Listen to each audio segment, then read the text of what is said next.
Demon Emperor Chapter 358 hanggang 359. Nagpapatuloy. Wala talaga kayong pinagkaiba. Parehong-pareho kayo ng jowa ko.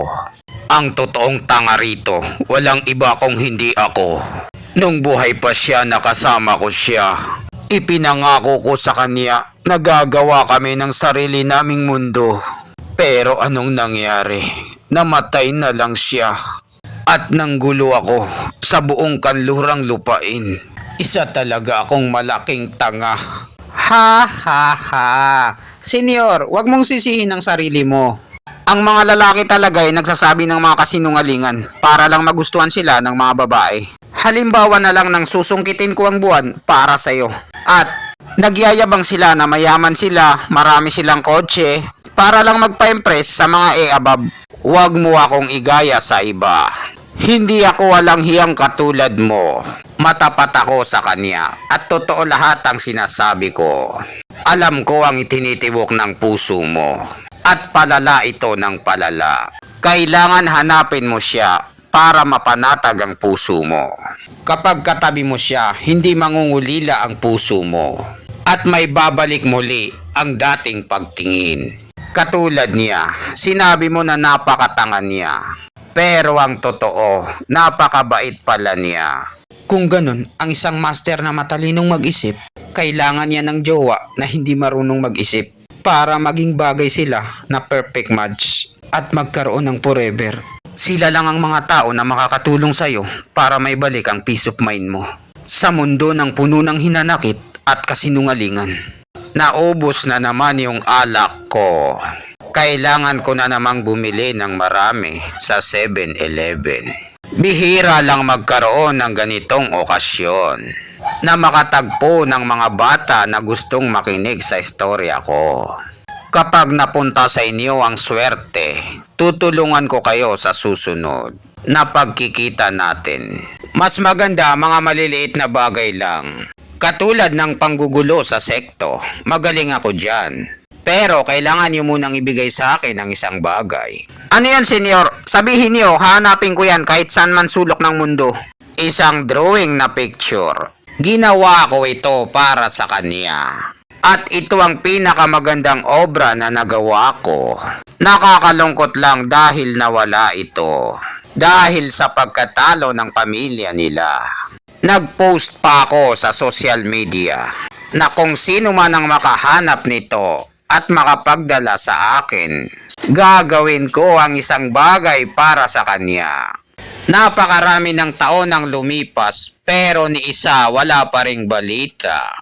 Hay, sa palagay ko hindi ko na ulit makikita yon sa buong buhay ko.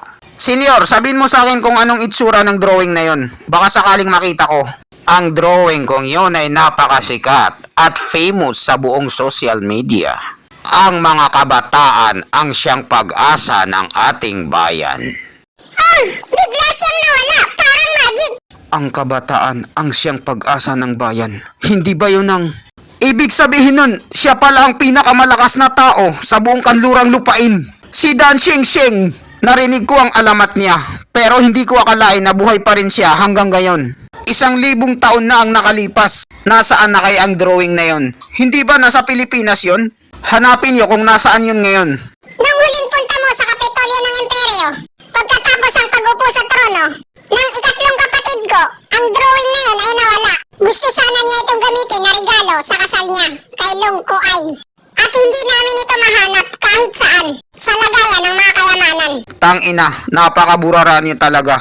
Winala niyo yun kung kailan kailangan. Pero ayos lang yun. Maganda rin yung nangyaring ganon.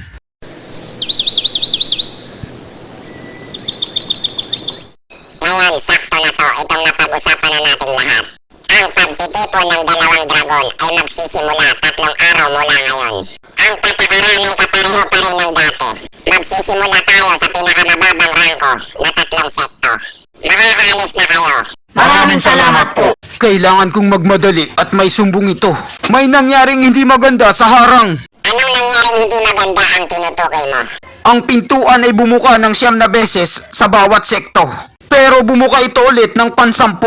Sa palagay ko may isang tao na pumasok dito na hindi natin alam na magnanakaw. Nakakaalis ka na. Pero magbantay ka ng mabuti. Huwag kang tutulog-tulog. Masusunod po. Isang kakaiba at natatanging pamamaraan lang. At malakas na puwersa ng kapangyarihan na pwedeng makapasok sa harang na hindi natutunugan. Ano sa palagay mo? Hindi kaya nagbalik na ang kupal na yon?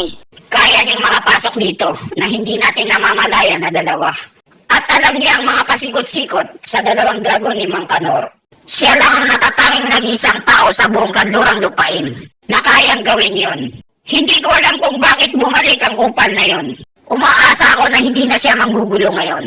Kung ganon, ang pinakamamahal nating mag-aaral ay bumalik na. Ano kaya ang binabalak niya ngayon? Anong sabi mo? 3 araw na lang magsisimula ng paligsahan? Masyadong maikli ang ibinigay nilang panahon.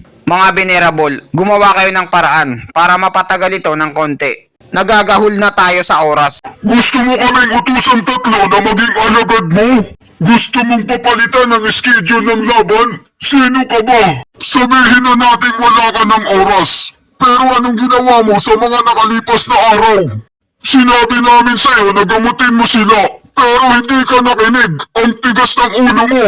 Kung ganon, wala na tayong pagpipilian. Aasa ulit tayo sa swerte. Hindi ka ba nag-iisip, Chupa? Gamitin mo yung utak mo. Ikaw ang namumuno sa Demon Seming Sekto. Gampanan mo ang trabaho mo. Huwag kang umasa sa swerte. Huwag mong sabihin sa akin na wala kang plano tungkol dito. At sino yung mga babaeng yun na pinapasok mo dito? Bakit nandito pa sila? Ganito ba ang klase ng pagiging pinuno mo? Nagdadala ka rito ng babae? Kung hindi ako nagkakamali, lalabasan na sila ng lakas pagkatapos ng 3 araw. Ang problema lang ay hindi sabay-sabay ang labasan nila. Isa-isa lang. At hindi natin alam, baka magkaroon pa ng aksidente. Tumigil ka na sa kakadaldal, taba. Nakakairita na ang bunganga mo. Hindi ko alam kung papayag sila. Baka pwedeng ako na lang ang lumaban mag-isa. Ano? Ikaw lang mag-isa ang gagawa ng lahat? Nagpapatawa ka ba? Akala mo isa itong laro? Ang magiging laban ay naayon sa pagbunot ng balota. At bawat membro, isang beses lang pwedeng lumaban. Gusto mo bang bumunot mag-isa ng 10 beses? Kahit 10 tao pa ang lakas mo. Ang patakaran ay nagbabawal na lumaban ka ng higit sa isa. Nakadepende na lang ito sa magiging rangko niyo. At kung anong kakayahan ng sekto natin. Kaya ang taglay mong lakas ay hindi masyadong mapapakinabangan dito. Samantala, magiging effective ito sa team fight. Napakaraming patakaran ang pagtitipon ng 2 dragon. Mapapadali sana kung lahat sila ay sabay-sabay maglalaban-laban. Ha ha ha! Tinitignan din kasi dito ang totoong potensyal ng isang sekto. Dahil yan ang ginawa nila, lalo nila tayong pinahirapan. Wala na tayong pagpipilian pa kung hindi umasa na lang sa himala. Sabihin mo nga ulit yun! Sabihin mo ulit, gago! Kung ganun, ang natitirang pag-asa na lang natin ay labasan na sila ng lakas ng maaga.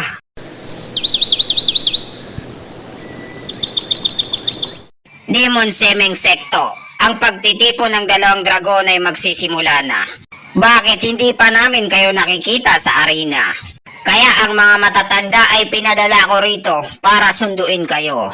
Malupitong yang, gawaan mo muna ng paraan. Hindi pa sila tapos sa pag-iisa nila.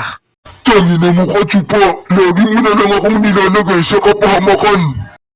Agoy! Ang sakit ng tiyan ko! Anong klaseng pagkain ang inihanda niyo sa amin dito?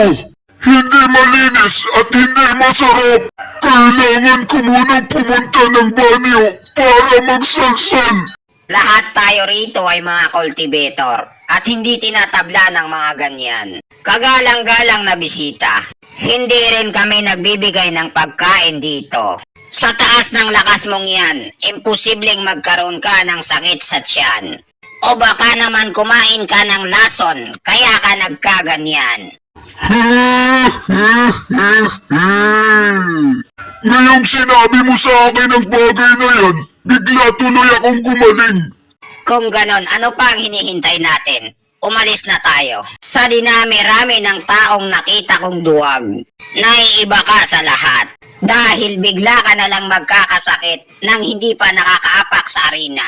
Kung ganyan din naman ang gagawin mo, bakit ka pa pumunta rito? May tililing ka ba sa utak? Hoy kupal, kasalanan mo tong lahat. Itong nangyari sa aking kahihiyan. Napagkamalan patuloy akong bangag. Susubukan namin silang pamagalin. Pero siguraduhin mo lang na may babalik mo ang dignidad na mawawala sa amin. Dahil kung hindi, ang ulo mo ang magiging kapalit. Anong pakialam ko sa dignidad nyo? Hindi ko naman sinabi sa inyo na magyabang. Anong klase kaya ng paglabas ng lakas ang ginagawa ng mga batang ito? Wala pang lumalabas sa kanila ni isa. Teka lang, parang may naririnig akong kaluskos. Sa wakas, napipisa na yung itlog nila isa-isa at lalabasan na sila dito. Ang susunod na niyan ay itataas na nila ang kanilang pakpak para lumipad ng matayog. At dito nagtatapos ang chapter 358 hanggang 359. Maraming salamat po sa panunood nyo. Mag-subscribe para laging updated sa buhay ni Chupa.